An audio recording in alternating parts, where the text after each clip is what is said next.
Hello everyone, how to buy voucher using Standard Bank app.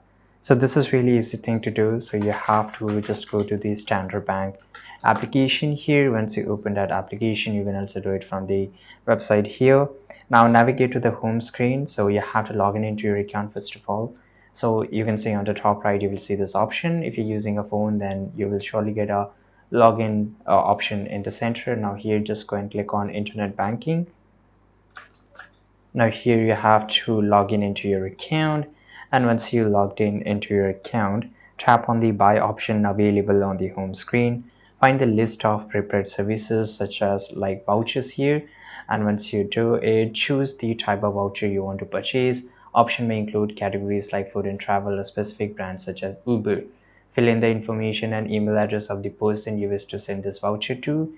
Review and accept the terms and conditions for both Standard Bank and the specific voucher service. Tap on review to check your order details. If everything looks correct, send confirm to finalize the transaction. After confirmation, you can view the redemption instruction for the voucher. Select the bank arrow when done. Finally, tap on done to return to the prepaid service screen. Thanks for watching. Make sure to like this video, subscribe.